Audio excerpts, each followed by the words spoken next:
नमस्कार, मैं हूं सैयद सुहेल और आप देख रहे हैं ये भारत की बात है। होगी देश की हर बात, दिखाएंगे आपको देश और दुनिया की तमाम बड़ी खबरें। लेकिन उम्मीद करते हैं आप सभी पूरी तरह से फिट होंगे, सेहतमंद होंगे और स्वस्थ होंगे। आइए सबसे पहले आपको बताते हैं आज ये भारत की बात है में क्या है खास। सबसे पहले बात करेंगे प्रधानमंत्री मोदी की सुनामी। गुजरात में जो हुआ आपको जानकर ताज्जुब होगा। दुनिया के अलग अलग मुल्कों में जब लोग सुबह उठे तो प्रधानमंत्री नरेंद्र मोदी के बारे में जान रहे थे, पीएम मोदी की बारे में बात कर रहे थे। गुजरात की जीत की बात अमेरिका में, ब्रिटेन में, पाकिस्तान में, कतर में, ये सारे मुल्कों में पीएम मोदी की गुजरात जीत की बात हो रही थी। दिखाएंगे आपको। अगली बड़ी खबर होगी हिमाचल से। हिमाचल में कितने दिन कांग्रेस राज, सिर्फ हुटौल मची है। हर दूसरे नेता को हिमाचल प्रदेश में मुख्यमंत्री बनना है। आखिर कौन पहनेगा सीएम का सेहरा, किसके सिर सदेगा ताज, यह भी पता ही नहीं है। तो कितने दिन चलने वाली है सरकार हिमाचल में, इस पर बात करेंगे। अगली बड़ी खबर होगी असदुद्दीन ओवैसी का। जो हाल गुजरात में हुआ वो तो आपने देख लिया, नोटा से भी कम वोट मिले। लेकिन ओवैसी ने अपने एक चेले को, एक प्यादे को उत्तर प्रदेश में लगा दिया है। जो साइकिल पंचर की बात कर रहा है, पंजा खूनी होने की बात कर रहा है और हाथी पागल होने की बात कर रहा है। इस पर बात करेंगे। अगली बड़ी खबर होगी पहली बार श्रद्धा के पिता सामने आए। अब तक फोन पर बात कर रहे थे, उनका फोन सुना होगा आपने, लेकिन पहली बार मीडिया के सामने आए और क्या कहा उन्होंने आपको बताएंगे। और आइए शुरुआत कर रहे हैं आज की सबसे बड़ी खबर के साथ। और सबसे पहले आज की सबसे बड़ी खबर है प्रधानमंत्री मोदी की सुनामी ऐसी चली कि दुनिया में गूंज हो रही है। बड़े बड़े मुल्क, कल जो गुजरात में बीजेपी की जीत हुई, पीएम मोदी की जीत हुई, आप जानकर ताज्जुब करेंगे। सिर्फ देश में नहीं, भारत में नहीं, 7 समंदर पार, अमेरिका से ब्रिटेन तक पीएम मोदी का जिक्र हो रहा है। लोगों ने जब सुबह उठे तो यह तस्वीर देखी पीएम मोदी की। गुजरात जीत की बात कर रही है दुनिया। यह इतनी बड़ी जीत है, यह मैं ऐसे ही नहीं कह रहा हूं, आपको सबूत दिखाने जा रहा हूं। यह देख रहे हैं आप, ये पहली तस्वीर जो मैं आपको दिखा रहा हूं, ये वॉशिंगटन पोस्ट की है, अमेरिका का अखबार आप देख रहे हैं। लिखा है Indian PM Modi's party wins in one state. ये वॉशिंगटन पोस्ट में। अगली तस्वीर दिखाई जरा। लिखा है Modi's BJP clinches landslide election victory in Gujarat. ये मैं आपको दिखा रहा हूं, ब्रिटेन के अखबार की तस्वीर है, पहली तस्वीर। अगली तस्वीर दिखाई जरा, नजदीक से दिखाइए प्लीज। यह है India's ruling BJP set for landslide victory in Modi's home state. सुबह जब लोग उठे तो अखबारों में यह था, अमेरिका, ब्रिटेन, दुनिया का कोई देश ऐसा नहीं था जिसमें मोदी की खबर ना हो। यह रिपोर्ट देखिए जरा।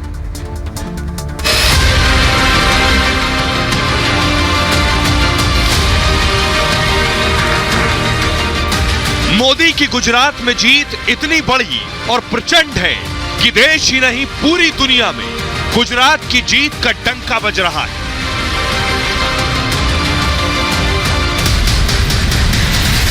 अमेरिका से ब्रिटेन तक, रूस से फ्रांस तक और दुबई से पाकिस्तान तक मोदी हो रहा है। मोदी की गुजरात में जीत पर ही बात हो रही है। भाजपा को मिला जन समर्थन नए भारत की आकांक्षाओं का प्रतिबिंब है। भाजपा को मिला जन समर्थन भारत के युवाओं की युवा सोच का प्रकटीकरण है। गुजरात में इतिहास रचने के बाद दुनिया भर की मीडिया प्रधानमंत्री मोदी के आगे नतमस्तक है। कोई उन्हें सबसे लोकप्रिय नेता बता रहा है तो कोई हिंदुस्तान की जनता के दिलों पर राज करने वाला शख्स। कोई यह भी बात कर रहा है कि मोदी ने हिंदुस्तान में लोकतंत्र मजबूत किया है और 2024 चुनाव के लिए अभी से अपना दावा और पुख्ता कर लिया है। जब देश के सामने कोई चुनौती होती है तो देश की जनता का भरोसा भाजपा पर होता है। जब देश पर कोई संकट आता है तो देश की जनता का भरोसा भाजपा पर होता है। दरअसल हैरानी इस बात में नहीं है कि दुनिया मोदी के सामने बिछी पड़ी है। हैरानी इस बात की है जो विदेशी मीडिया पहले मोदी के खिलाफ कैंपेन चलाती थी, उन्हें टारगेट पर रखती थी, उनमें खूबियां तलाशने के बजाय खामियां ढूंढती थी, आज उसे मोदी की तारीफ क्यों करनी पड़ रही? जवाब बस एक है, हिंदुस्तान की जनता ने उन्हें मजबूर कर दिया और इनकी सारी साजिशें बेनकाब हो गईं। अब आइए आपको दिखाता हूं। सिर्फ अमेरिका ब्रिटेन नहीं, सुबह लोग उठे तो उनके पास जो अखबार थे उसमें सिर्फ मोदी का जिक्र था पूरी दुनिया में। ये देखिए, ये मैं आपको दिखाने जा रहा हूं। अल जजीरा लिखा है, Indian PM Modi BJP scores landslide win in Gujarat state. ये अल जजीरा में छपा था। अगला दिखाइए जरा, Indian PM Modi party wins in one state loses in another. अगला दिखाइए जरा, ये अब मैं आपको दिखाने जा रहा हूं अरब वर्ल्ड का नरेंद्र मोदी की पार्टी ने लैंडस्लाइड विक्ट्री हासिल की है, जीत हासिल की है गुजरात में। यह तस्वीर छपी थी, सोचिए, अरब के अखबार में। अगली तस्वीर दिखाइए जरा, यह मैं आपको दिखाने जा रहा हूं, Modi's party set for landslide election wins in India's Gujarat state. यहां भी पीएम मोदी की तस्वीर लगी हुई थी। एक और दिखाइए जरा, Nikkei Asia, Modi's BJP clinches biggest election win in India's Gujarat. और यह बीजेपी के कार्यकर्ताओं की फोटो लगी थी। अब मैं आपको दिखाने जा रहा हूं किस अखबार में क्या लिखा था जब लोग सुबह उठे विदेश में, तो पीएम मोदी की तस्वीर देख के साथ क्या पढ़ा उन्होंने। देखिए, यह अखबार आ गए दुनिया भर के। गुजरात में बीजेपी ने 156 सीटें जीती, 156। बीजेपी को 85% से ज्यादा वोट मिले और बीजेपी को 50% से ज्यादा वोट मिले हैं और गुजरात में 85% से ज्यादा सीटें मिली। वोट 50% से ज्यादा मिले। गुजरात में बीजेपी 7वीं बार सत्ता में आई। गुजरात के इतिहास में ऐसा पहली बार हुआ है, जो कि पीएम मोदी की वजह से ही संभव हुआ है। अब मैं आपको दिखाने जा रहा हूं, इंटरनेशनल मीडिया पीएम मोदी के तारीफों के पुल बांध रही है। पीएम मोदी की तारीफ में बड़ी बड़ी खबरें छाप रही है। क्या लिख रही है, सबसे पहले देखिए। द वॉशिंगटन पोस्ट में लिखा है, पार्टी ने जीत का सिलसिला बरकरार रखा है। गुजरात में बीजेपी की जीत वाकई ऐतिहासिक है, यह वॉशिंगटन पोस्ट लिख रहा है। बीजेपी की इस जीत में मोदी की बड़ी भूमिका है। वॉशिंगटन पोस्ट अमेरिका का अखबार है। अगला अखबार देखिए जरा, द गार्डियन लिख रहा है, पीएम के नेतृत्व में पार्टी बहुत लोकप्रिय है। गुजरात में उसे जबरदस्त जीत हासिल हुई है और इस जीत में पीएम मोदी का बड़ा योगदान है। उन्होंने पार्टी को नई ऊंचाई पर खड़ा कर दिया है। पार्टी को 2024 में इसका बड़ा फायदा मिलेगा। द गार्डियन ब्रिटेन का बहुत बड़ा अखबार है, वहां भी मोदी की तस्वीर। अगला अखबार देखिए, द इंडिपेंडेंट, बीजेपी की जीत काबिले तारीफ है लिखा है। गुजरात में बीजेपी की रिकॉर्ड जीत हुई है। यह जीत 2024 के चुनावों से पहले बड़ी सफलता है। द इंडिपेंडेंट भी ब्रिटेन का बहुत लोकप्रिय अखबार है। अगला अखबार अल जजीरा, पार्टी एक राज्य में जीती, दूसरे में हारी। गुजरात की जीत के बड़े सियासी मायने हैं और क्योंकि पार्टी ने काफी मजबूत प्रदर्शन किया है, हिंदुत्ववादी पार्टी की यह कामयाबी छोटी नहीं है। यह अखबार मुस्लिम देश कतर में छपता है। अगला अखबार देखिए, द अरब न्यूज, 2017 में बीजेपी को केवल 99 सीटें मिली थी, यह अरब न्यूज में छपा। इस बार पार्टी 150 के पार पहुंच गई है और 85% सीटों पर जीत की बड़ी कामयाबी है और 2024 के लिए यह बूस्टर का काम करेगी गुजरात की जीत। अरब न्यूज अरब देशों की एक बड़ी वेबसाइट है। अगला देखिए जरा, निकी एशिया, जापान। निकी एशिया जापान का एक अखबार है, उसने भी जीत का श्रेय मोदी को दिया है और मोदी को देश भर में लोकप्रिय बताया है। अखबार ने कहा है कि मोदी की रणनीति शानदार थी, उन्होंने गुजरात में जबरदस्त चुनावी रैलियां की। अगला अखबार डॉन, हिंदुस्तान में मोदी का जादू चल रहा है, यह डॉन लिख रहा है। पाकिस्तान का अखबार है, ये पाकिस्तान का अखबार कह रहा है कि हिंदुस्तान में मोदी का जादू है। पार्टी ने गुजरात में एक तरफा जीत हासिल की है। गुजरात में एक बार फिर मोदी का मैजिक चला है। द डॉन पाकिस्तान का बड़ा अखबार है। तो ये वो अखबार जिनमें छपा मोदी की जीत। पाकिस्तान के पत्रकार, पाकिस्तान के लोग भी गुजरात में हुई मोदी की जीत की बात कर रहे हैं। जरा पत्रकार से लेकर लोगों तक सुनिए क्या कह रहे हैं। इंडिया के इलेक्शंस में गुजरात स्टेट में बीजेपी यानी कि भारत के प्राइम मिनिस्टर नरेंद्र मोदी की पार्टी ने लैंडस्लाइड विक्ट्री हासिल की है। मैं आपको के सामने रखे देती हूँ कि इस वक्त क्या पब्लिश हो रहा है दुनिया में, और ख़बर ये आ रही है कि रॉयटर्स ये कह रहा है कि PM Modi's party set for record win in India's Gujarat state election. उनके ही दौर में जो है वो भारत फिफ्थ लार्जेस्ट इकोनॉमी बन गया, अब उसको थर्ड लार्जेस्ट इकोनॉमी कहा जा रहा है। तो ये ज़ाहिर के कामयाबी के इंडिकेटर्स हैं। गुजरात में देखें तो गुजरात में तो बड़ी लैंडस्लाइड विक्ट्री मिली है प्राइम मिनिस्टर मोदी को। सर यहाँ पे पॉलिटिकल इंस्टेबिलिटी की एक बहुत बड़ी मिसाल नजर आ रही है। मोदी साहब इलेक्शन जीत चुके हैं गुजरात से, 7वीं दफा स्ट्रेट बीजेपी गवर्नमेंट बना रही है, 7th टाइम। मैं तो ऑलमोस्ट समझता हूं कि we are 50 to 100 years behind from India। ये आप सुन रहे थे, पाकिस्तान में मोदी की बात हो रही। कुछ तस्वीरें आपको दिखाने जा रहे हैं प्रधानमंत्री की जीत के बाद की कुछ तस्वीरें। ये आप जीत की तस्वीर देख रहे हैं। कल जब बीजेपी हेडक्वार्टर पहुंचे थे प्रधानमंत्री नरेंद्र मोदी, जीत के बाद की तस्वीरें। लेकिन कुछ और दिलचस्प तस्वीरें आपके लिए लेकर आया हूं। 2012 में जब पीएम मोदी जीते गुजरात में, जब 2012 में जीत हुई तब ये पीएम मोदी की तस्वीर है। तब प्रधानमंत्री नहीं बने थे, मुख्यमंत्री थे। उस वक्त की तस्वीर है जीतने के बाद गुजरात चुनाव। अगली तस्वीर दिखाइए। पहला लोकसभा चुनाव जीते जब 2014 में, बहुत बड़ी जीत थी। ये उसकी तस्वीर है। 2014 में जीत के बाद बड़ी जीत। अकेले कोई पार्टी जिसे कई दशक बाद बहुमत मिला था वो बीजेपी एनडीए थी। ये वो तस्वीर। अगली तस्वीर दिखाइए। 2017 में जब उत्तर प्रदेश विधानसभा जीते, उत्तर प्रदेश की विधानसभा पूर्ण बहुमत के साथ बीजेपी ने और इतनी सीटों के साथ जीती, वो बड़ी जीत थी। ये वो तस्वीर है उत्तर प्रदेश विधानसभा की। अगली तस्वीर दिखाई। उसके बाद 2017 में पीएम मोदी गुजरात विधानसभा जीते, उसके बाद की तस्वीर है ये ऐतिहासिक जीत की। अगली तस्वीर आपको दिखाने जा रहे हैं 2019 में। ये तस्वीर कौन भूल सकता है। 2019 में लोकसभा चुनाव जब जीते पीएम मोदी, ये शाम का वक्त था जब वो बीजेपी हेडक्वार्टर पहुंचे। प्रधानमंत्री मोदी और अमित शाह थे, फूलों से उनका स्वागत हुआ था। ये वो तस्वीर है दोबारा जीत की। और एक और तस्वीर मैं दिखाने जा रहा हूं। अगली तस्वीर दिखाइए।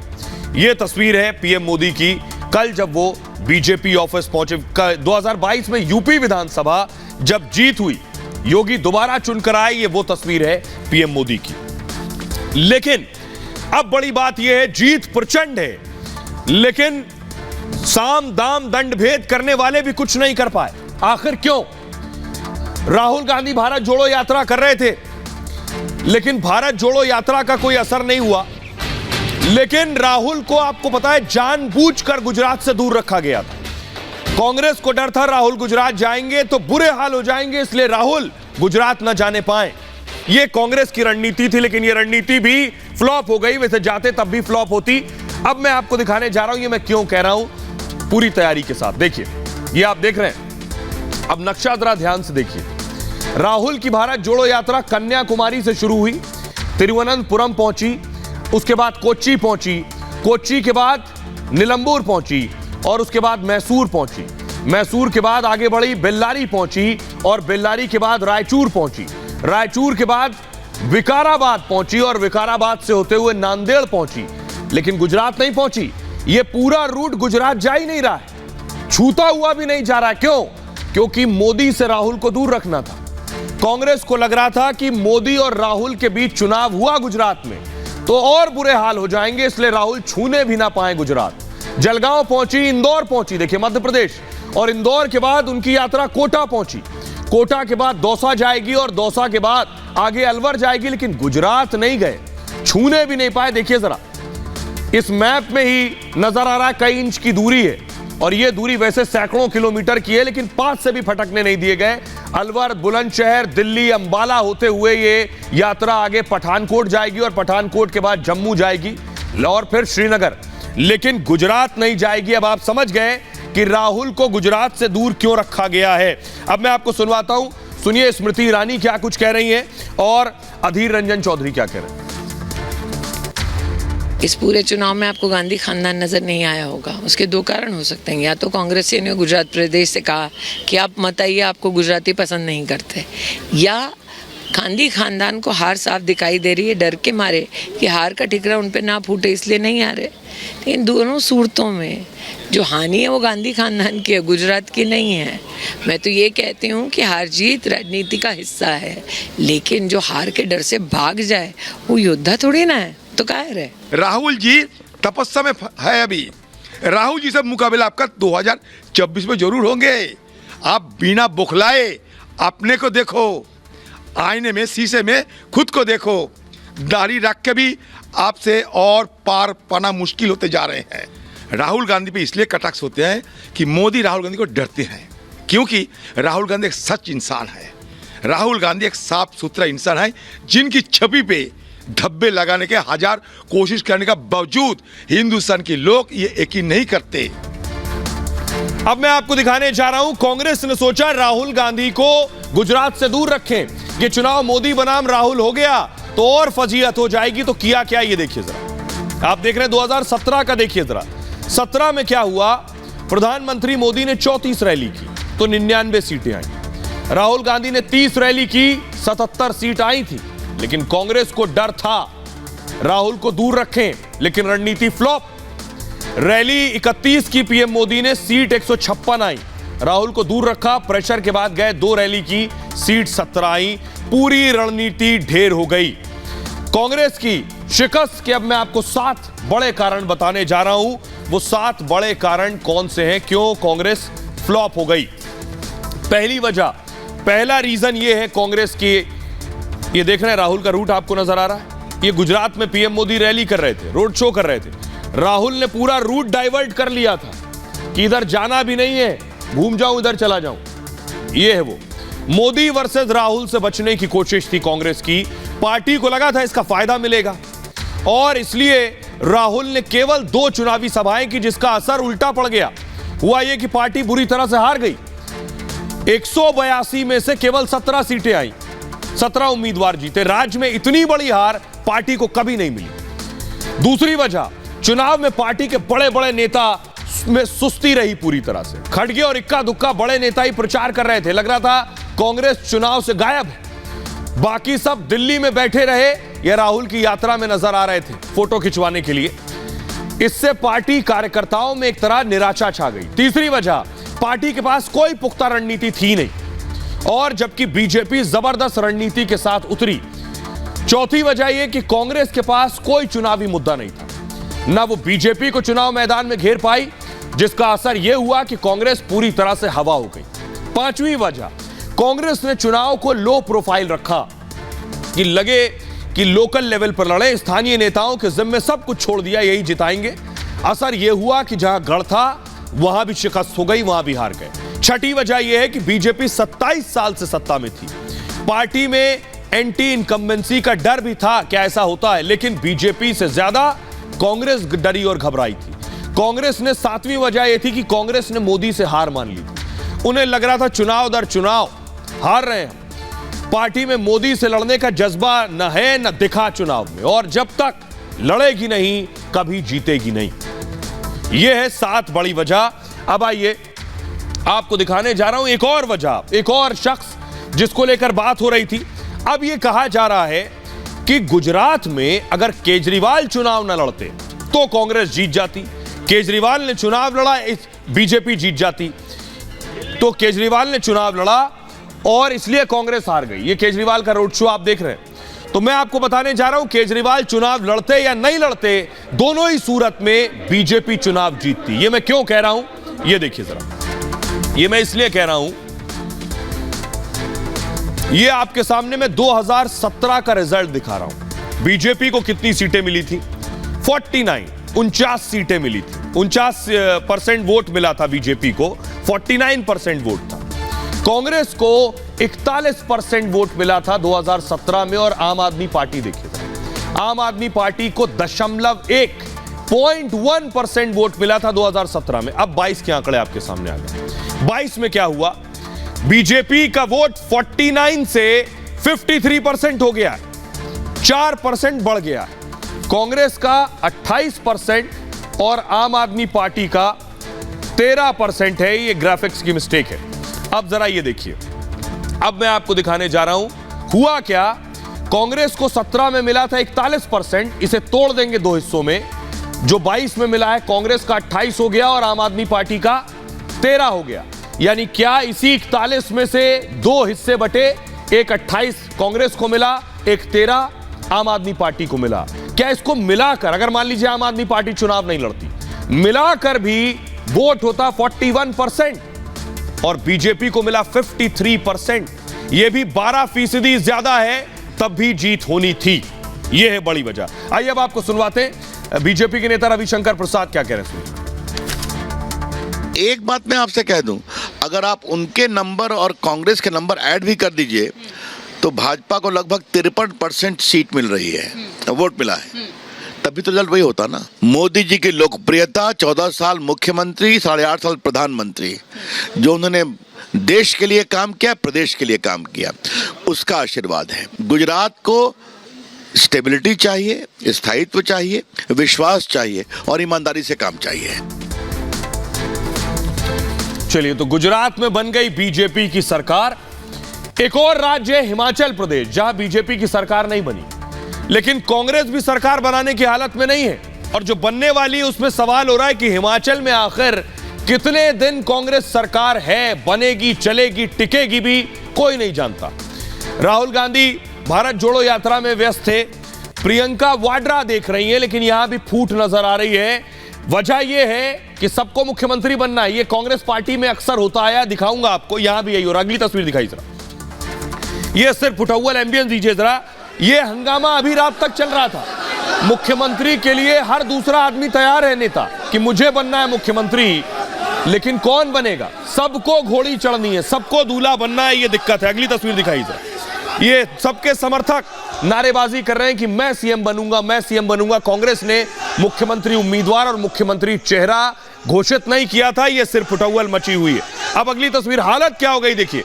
ये देख रहे हैं, छत्तीसगढ़ से मुख्यमंत्री पहुंचे, दिल्ली से भेजे गए कि जाइए वहां देखिए और संभालिए जाके। उनको भी रोक लिया समर्थकों ने, भूपेश बघेल को भी रोक लिया, रास्ता रोक लिया, नारेबाजी की समर्थकों ने। यह हो रहा है। अब मैं आपको दिखाने जा रहा हूं कितने चेहरे हैं जो मुख्यमंत्री बनना चाहते हैं। ये देखिए, 1, 2, 3, इन सब के बारे में आपको बताऊंगा। लंबी लाइन है, 3 है सिर्फ ये, ऐसे और भी कई हैं जिन्हें मुख्यमंत्री बनना है।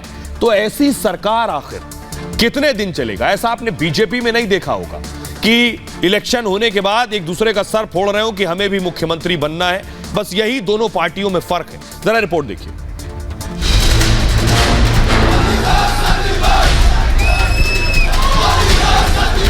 हिमाचल में जीत के अगले ही दिन कांग्रेस में मुख्यमंत्री पद को लेकर सिर फुटौल शुरू हो गई है। कांग्रेस में हर दूसरा नेता मुख्यमंत्री बनने को तैयार है। सभी को सीएम का सेहरा पहनना है।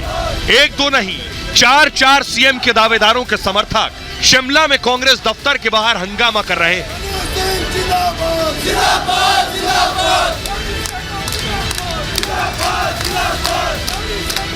विधायक दल की बैठक कब होगी, इसको लेकर कई बार वक्त बदल चुका है।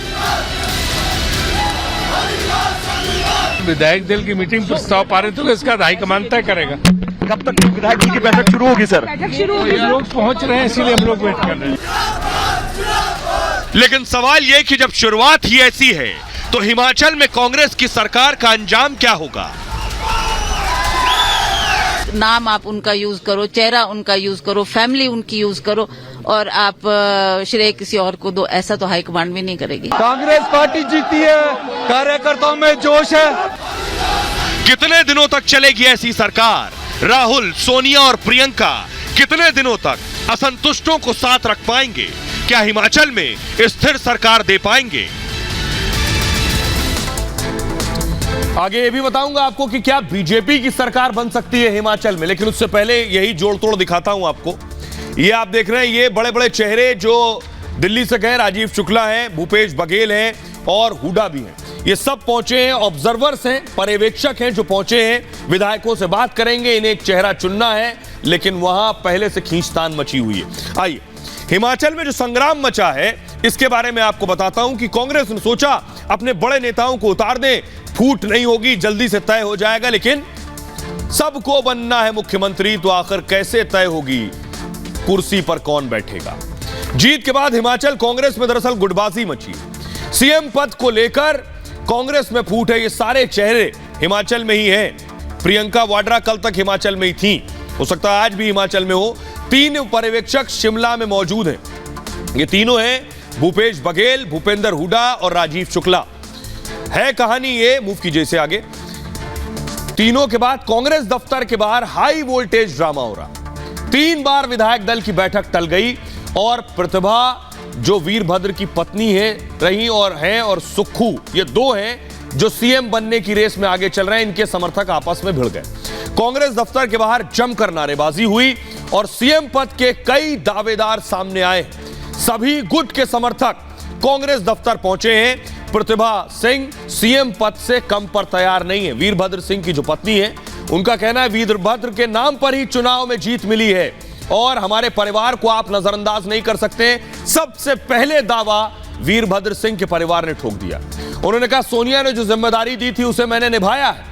आला कमान का फैसला मंजूर। इधर सुक्खू कह रहे होगा क्या, प्रियंका ले सकती हैं हिमाचल पर फाइनल फैसला, प्रियंका को जिम्मेदारी दी गई।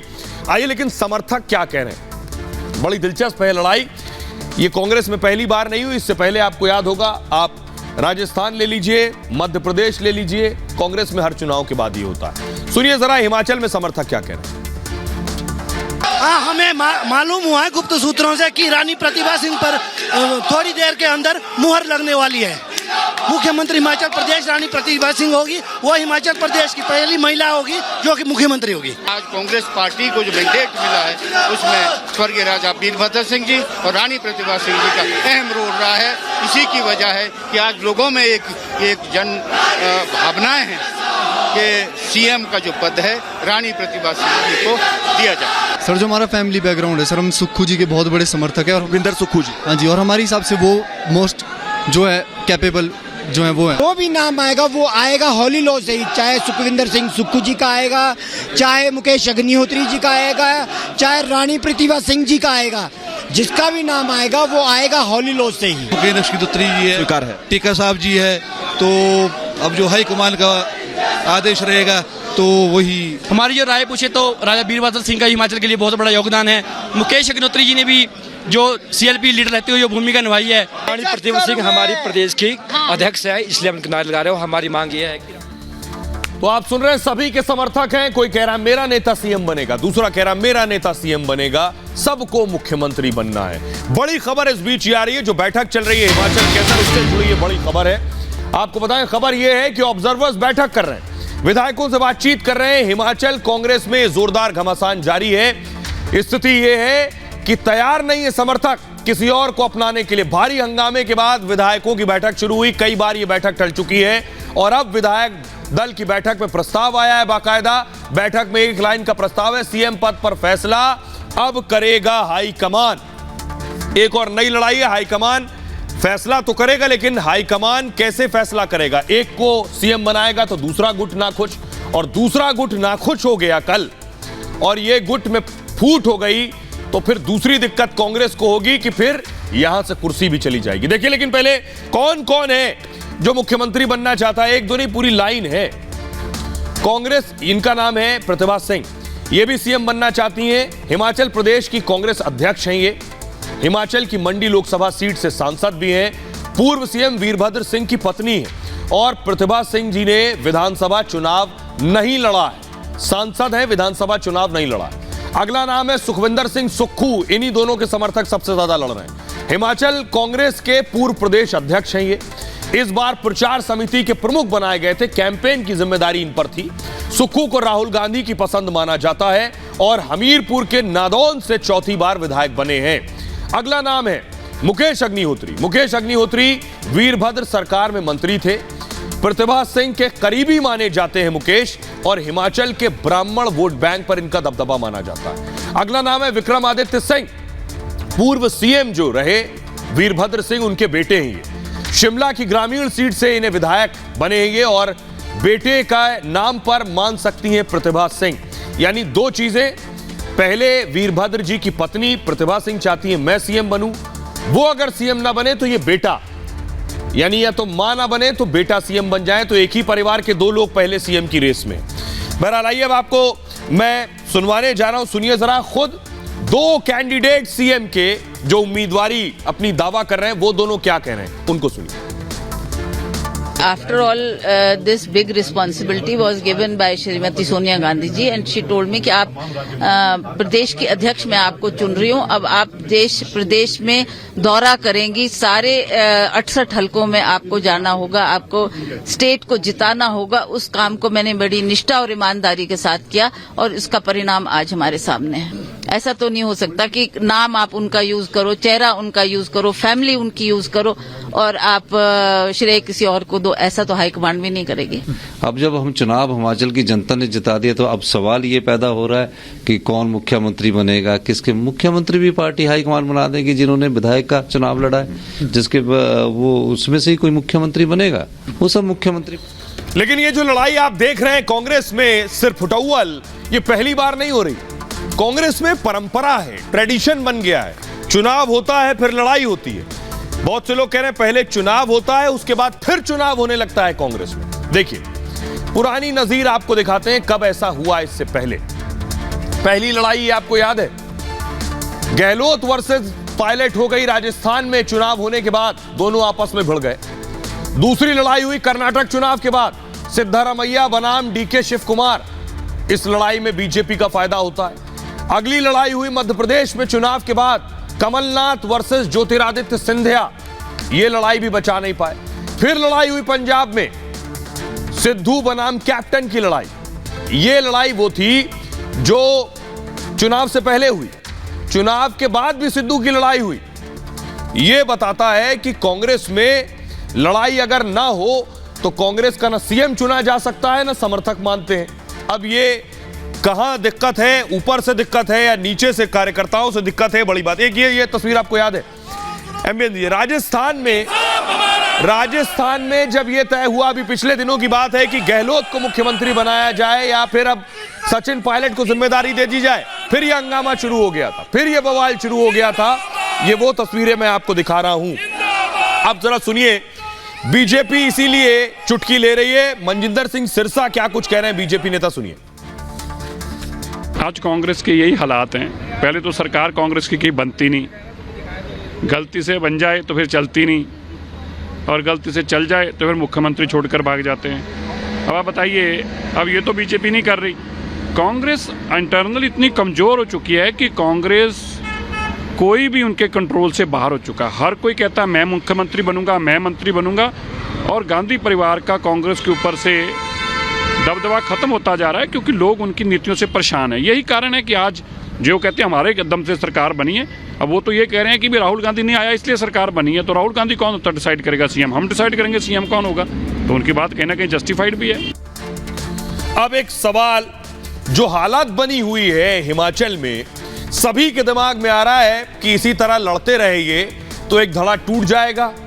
अभी नहीं, 6 महीने बाद, 1 साल बाद क्या बीजेपी की सरकार बन सकती है? ऐसा हो सकता है क्योंकि जो मारपीट चल रही है वो तो यही इशारा कर रही है। अब देखिए कैसे बनेगी बीजेपी की सरकार।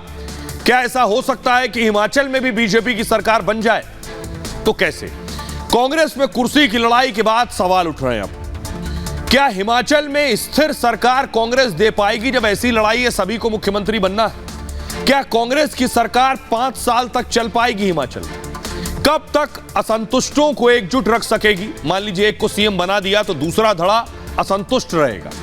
गोवा में ऐसा हो चुका है, अरुणाचल प्रदेश में हो चुका है, हार के बाद भी बीजेपी ने सरकार बनाई थी, वहां कांग्रेस अपने विधायकों को नहीं संभाल पाई थी। मध्य प्रदेश में हो चुका है, कर्नाटक में भी ऐसे ही कांग्रेस की सरकार गिर गई थी। और दूर मत जाइए, महाराष्ट्र में महाअघाड़ी सरकार भी वक्त से पहले गिर गई थी। हिमाचल में बीजेपी के पास अभी है 25 विधायक, 3 निर्दलीय विधायक, और अगर बीजेपी के साथ आ जाए तो बीजेपी के पास 25 + 3 हो जाता है 28 विधायक, और बहुमत के लिए बीजेपी को 7 विधायक और चाहिए, यानी कुल चाहिए 35 विधायक। कांग्रेस के नाराज विधायक बीजेपी में शामिल हो सकते हैं, और हिमाचल में कांग्रेस के सीएम दावेदार 6 से ज्यादा हैं। आगे चलकर कभी भी कोई भी गुट बीजेपी का समर्थन कर सकता है। तो यह संभावना हो सकती है अगर कांग्रेस सबको नहीं संभाल पाई, यही गुटबाजी होती रही, तो कल बीजेपी की सरकार बन सकती है। तब फिर हमेशा की तरह कांग्रेस बीजेपी को दोष दे सकती है। आइए अब मैं आपको बताने जा रहा हूं कि आखिर कि जो नतीजे आए कांग्रेस की जीत हुई हिमाचल में। ये जीत के बाद की तस्वीरें, अगली तस्वीर दिखाइए। लेकिन बीजेपी के लिए निराशा भरे नतीजे आए कि बीजेपी 1% वोट से हिमाचल में हार गई। तो मैं आपको बताने जा रहा हूं कि आखिर कैसे छोटी छोटी जो हार हुई है उसकी वजह से बीजेपी हिमाचल में हार गई है। आइए आपको दिखाता हूं वो हार। हिमाचल में दिल तोड़ने वाली हार है बीजेपी की। ये देखिए जरा, सबसे पहले आपको दिखाने जा रहा हूं, कांग्रेस को मिले हैं 43.9% वोट, 43.9। बीजेपी को मिले हैं 43% वोट।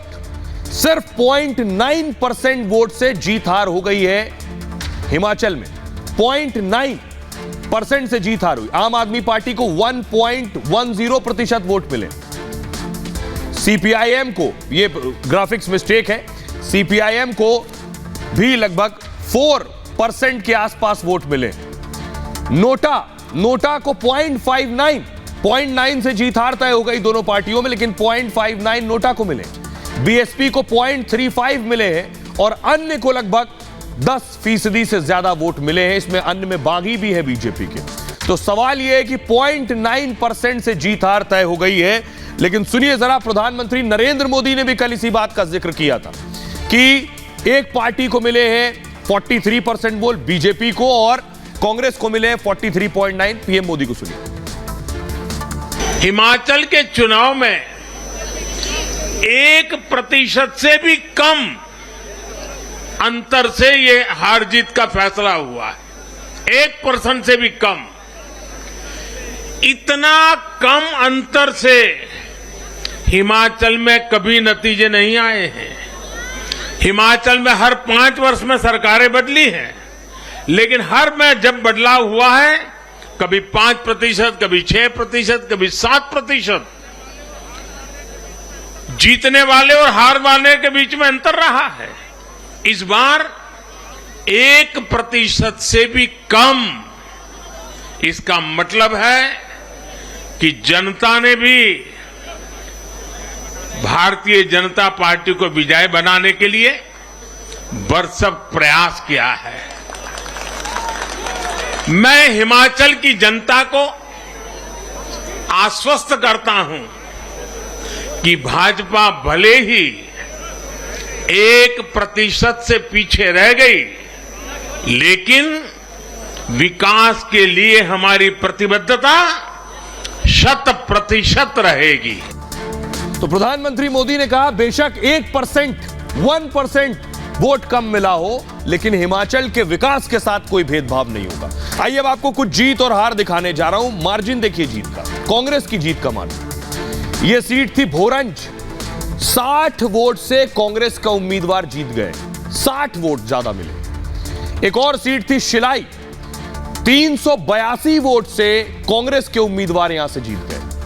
सुजानपुर 399 वोटों से कांग्रेस का उम्मीदवार यहां से जीता।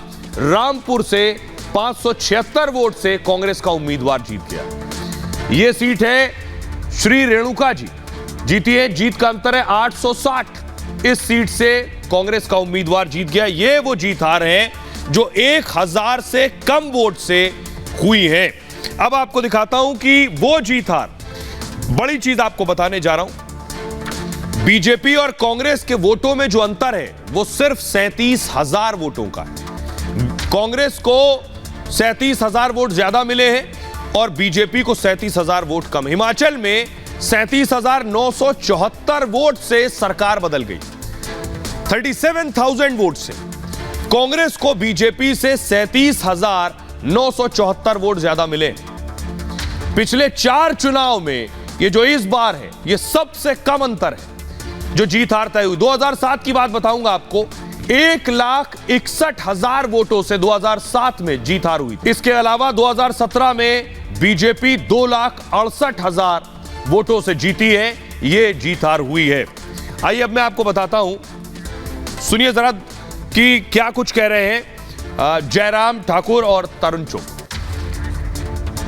सीटों का अंतर थोड़ा जरूर है, लेकिन उसके बाद अगर हम वोट शेयर की अगर बात करें तो 1% से भी 1% से भी कम मत से हम ये चुनाव हारे हैं, और जो कि हिमाचल के इतिहास में पहली बार सबसे कम वोट शेयर जो है वो से कोई पार्टी जीती है। यही कहना चाह रहा हूं कि अब कांग्रेस पार्टी जल्दी से अपना मुख्यमंत्री का कैंडिडेट तय करे, शपथ करवाए और प्रदेश के विकास को गति दे, और प्रदेश की योजनाएं जो जनहित में चलाई गई हैं प्रदेश के द्वारा, केंद्र के द्वारा, उनको आगे बढ़ाए। हिमाचल हो या दिल्ली हो, दोनों जगह आशीर्वाद यानी वोट प्रतिशत वो बड़ी है, लेकिन वोट प्रतिशत और सीट के गणित में फर्क आया है, लेकिन आप आशीर्वाद में कमी नहीं मान सकते।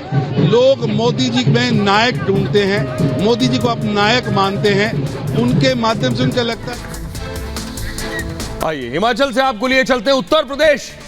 ओवैसी गुजरात में करारी हार के बाद लेकिन यूपी में तैयारी पूरी कर रहे हैं। ओवैसी के भड़काऊ भाईजान से मिलिए, इनका नाम है शौकत। तस्वीर दिखाइए जरा। असदुद्दीन ओवैसी ने उत्तर प्रदेश में तैयारी शुरू कर दी है, तय कर चुके हैं यूपी में लोकसभा चुनाव में अपने उम्मीदवार उतारेंगे, लेकिन उम्मीदवार उतारने के साथ एक और प्यादा उतारा। अगली तस्वीर दिखाइए। असदुद्दीन ओवैसी के भड़काऊ भाईजान है शौकत।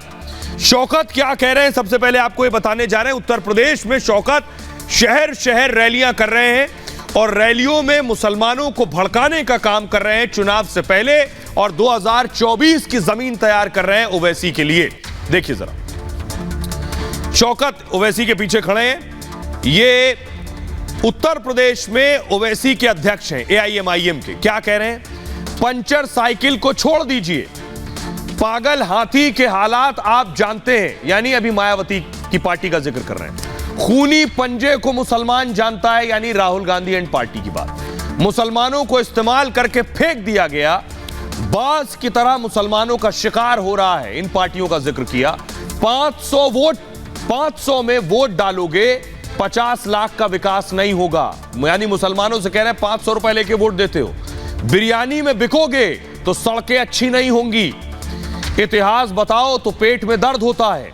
तलवार के दम पर बादशाह होते थे और तब भारत पर 800 साल हुकूमत की है। अब तो सिर्फ वोट का इस्तेमाल करना है। 2024 में लोकसभा चुनाव AIMIM लड़ेगी और आजम खान साहब विधवा की तरह रो रहे हैं। उन्होंने कहा खान साहब बेवाओं की तरह रो रहे हैं। आजम के बेटे ने हमें बीजेपी की बी टीम कहा था और अब अब्दुल्ला सियासत करेगा और मुकद्दर संभालेगा। अब्दुल अब पोछा नहीं लगाएगा, यानी मुसलमानों के संदर्भ में कह रहे हैं हम जेलों की सलाखों से नहीं डरने वाले।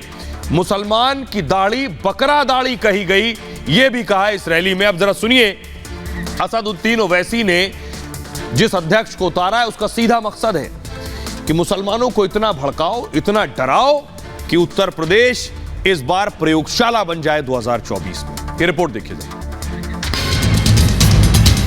गुजरात में मिट्टी पलीत कराने के बाद असदुद्दीन ओवैसी ने उत्तर प्रदेश लोकसभा चुनाव की तैयारी अभी से शुरू कर दी है। यूपी के मुसलमानों को भड़काने के लिए अपना प्यादा उतार दिया है, जो ओवैसी की चाल पर बिसात बिछाने लगा है। ओवैसी डाल डाल तो वो पात पात है। इतिहास बता दो तो लोगों को पेट में तकलीफ होने लगती है कि जब इलाकों को फतेह करने के लिए आपको घोड़ों की पीठ पर बैठना पड़ता था, आपको गर्दनों को काटना पड़ता था, गर्दनों को कटाना पड़ता था। तब बैलेट नहीं हुआ करता था, जिसकी तलवार में ताकत होती थी वही इलाके का बादशाह हुआ करता था। तब आपने इस भारत में 800 साल से ज्यादा हुकूमत की है। यूपी में मुसलमानों पर पहली ठेकेदारी का हक अखिलेश का माना जाता है, तो ओवैसी के चेले का पहला शिकार तो साइकिल है, दूसरा मायावती और तीसरा कांग्रेस। तो पंचर साइकिल को छोड़िए, पागल हाथी की पोजीशन आपको मालूम है, बताने की जरूरत नहीं है। और पंजा कितना बड़ा खूनी है ये मुरादाबाद से बेहतर कोई नहीं जान सकता। ईद के दिन ईदगाह में जो हुआ इस मुरादाबाद के अंदर, वो रहती दुनिया तक हम नहीं भूल सकते। अखिलेश को यूपी में मुसलमानों का सबसे ज्यादा वोट मिलता है और सपा में मुस्लिम चेहरा आजम खान है या मुरादाबाद से ST हसन, और ये दोनों ही ओवैसी के यूपी अध्यक्ष के निशाने पर हैं।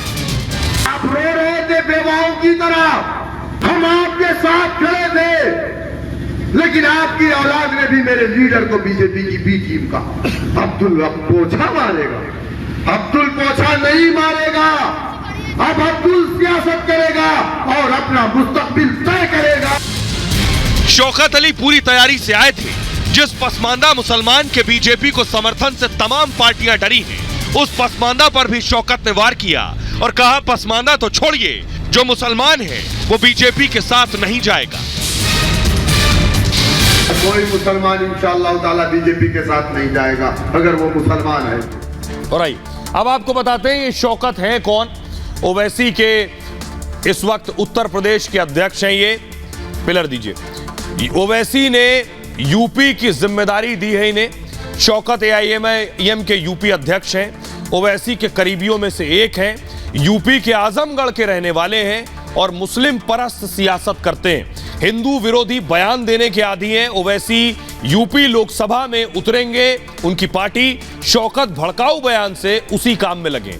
यूपी विधानसभा में पहले फ्लॉप हो चुके ओवैसी। यूपी में 100 से ज्यादा उम्मीदवार उतारे थे। उत्तर प्रदेश में 20% मुसलमान आबादी है। सिर्फ 0.49% वोट ओवैसी को मिला था। यह आंकड़ा नोटा पर पड़े वोट से भी कम है। नोटा पर यूपी में 0.69% वोट पड़ा था और ओवैसी को मिला था 0.49%। अब जरा शौकत की एक और बयान सुनिए। हसन साहब आपके यहाँ कितनी बार आए? इतना बड़ा पेट हो गया, दावत खा खा के बेचारे ऐसे ऐसे चलते हैं, चल ही नहीं पाते एकदम। माशाअल्लाह आजकल उनकी फोटो वीडियो देखे तो एकदम लाल लाल हो गए हैं खा खा के। हमारे ऊपर FIR हुई, ये बोले NSA लगा दो NSA। अरे तुम दूसरे लोग जो हमको कहते हैं टुकड़े टुकड़े करके फेंक दो, उनके लिए भी तुम जरा एक बार बोल दो कि NSA लगा दो। तुम्हारी हिम्मत नहीं। कांग्रेसी भी हमारे पीछे पड़ गए। आचार्य प्रमोद कह रहा है जिसको जेल में डालो बेहुदा है। आचार्य प्रमोद जी, तुमने भी हमको कहा था मुसलमानों की दाढ़ी को बकरा दाढ़ी कहा था ना, बकरा दाढ़ी। अरे संविधान ने हमें राइट दिया है, हम बकरा दाढ़ी रखे या कैसी भी रखे, तुमसे तो मतलब नहीं ना। संविधान इजाजत देता। तुम्हारी मोच कुत्ते की पोंछ की तरह हमने कभी नहीं कहा ना, कभी नहीं कहा हमने। हम ये नहीं कह रहे, हमने कभी नहीं कहा कि आचार्य प्रमोद की मोच कुत्ते की पोंछ की तरह है, क्योंकि संविधान इजाजत देता है कि वो इतनी बड़ी रख ले। हमारी दाढ़ी में क्यों कमेंट, हम तुम्हारी मोच पे कमेंट नहीं कर रहे हैं। तो ये है ओवैसी के नेता उत्तर प्रदेश में लॉन्च हुए हैं और सोच रहे हैं इसी तरह के बयानों से वोट मिल जाएगा। लेकिन ओवैसी का पूरा रिपोर्ट कार्ड देखिए जरा। गुजरात से शुरू कर रहे हैं। गुजरात में मुसलमानों ने रिजेक्ट कर दिया असदुद्दीन ओवैसी। नोटा से भी कम वोट में मिले हैं। 13 सीटों पर AIMIM हार गई है। 13 सीट पर लड़ रहे थे, 13 पर हार गए। 0.29% वोट ओवैसी को मिला है। नोटा को 1.58% मिला, यानी नोटा से भी कम वोट ओवैसी को मिला। यही उत्तर प्रदेश में हुआ था। ओवैसी के 5 विधायक बिहार में जीते हैं और 24 सीटों पर उम्मीदवार उतारे थे। बिहार की सक्सेस के बाद ओवैसी को लगा कि वो उत्तर प्रदेश, गुजरात में भी इसे आजमा सकते। आगे बढ़ते हैं। अगली बड़ी खबर है, 72 घंटे से जिंदगी की जंग हो रही है। आपको लिए चलते हैं मध्य प्रदेश। 75 घंटे से जिंदगी की जंग जारी है और अब तक ये जंग चल रही है। अगली तस्वीर ये है तन्मय। तन्मय खेल रहा था, खेलते खेलते बोरवेल में गिर गया और फंसा है बोरवेल में। मां बाप तड़प रहे हैं, उनके दिल का कलेजा और टुकड़ा इस बोरवेल में फंसा है। जो तस्वीरें मैं आपको दिखा रहा हूं ये है, ये देख रहे हैं, पैरेलल उसके गड्ढा किया गया, उसमें फंसा हुआ है। बोरवेल के सामने खुदाई हो रही है अभी भी।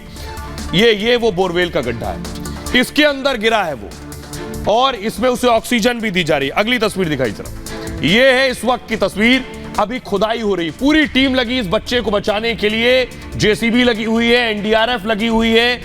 3 दिन से अब तक इस बच्चे को निकाला नहीं जा सका। अगली तस्वीर दिखाई, फुल स्क्रीन लीजिए। माँ बाप का रो रो कर बुरा हाल है। फुल स्क्रीन लीजिए जरा। माँ बाप का रो रो कर बुरा हाल है। एम्बियंस दीजिए।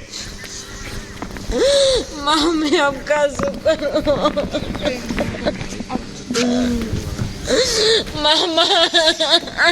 आई अब मैं आपको बताने जा रहा हूं 72 घंटे कैसे जिंदगी की जंग चली है और अभी भी चल रही है। हुआ क्या हादसा और अभी क्या हो रहा है ये आपको बता रहा हूं। देखिए जरा 45 फीट पर तन्मय फंसा है। तन्मय को बचाने के लिए 55 फीट पर फंसा है। तन्मय को बचाने के लिए रेस्क्यू जारी है और 3 दिन बाद भी तन्मय को निकाला नहीं जा सका है। मंगलवार शाम को खेलते वक्त बोरवेल में गिरा था।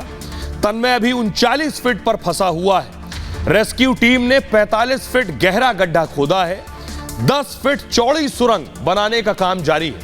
5 फीट तक सुरंग की खुदाई हो चुकी है। अब खुदाई मशीन से नहीं हाथ से हो रही है। मिट्टी धंसने के डर से मशीन से खुदाई नहीं हो रही। कलेक्टर ने कहा तन्मय से हम केवल 3 फीट दूर हैं। सुरंग की खुदाई पूरी होते ही तन्मय के पास पहुंच जाएंगे। मौके पर 3 डॉक्टर एम्बुलेंस के साथ मौजूद हैं और बोरवेल से निकालने के साथ ही तन्मय की जांच होगी। तन्मय के पिता ने सीएम शिवराज से भी मदद की गुहार लगाई है। प्रशासन से कहिए मेरे बेटे को जल्दी बाहर निकालें। अब सुनिए तन्मय के मां और बाप क्या कह रहे हैं।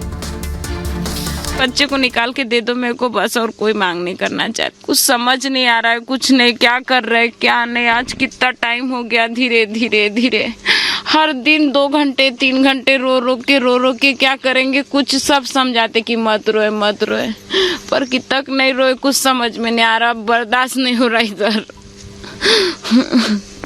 उसको देखना तब भी है, एक नजर जो होगा सो देखा जाएगा। हमारे नसीब में होगा, नहीं होगा तो नहीं के मारे, पर उसको देख तब भी ले हम बाहर, तब भी निकाल के दे दो कहना बस। फिर तुम कुछ मत करो, मैं जो लगे वो करूंगी उसके साथ में, तुम बस निकाल के तो दे दो।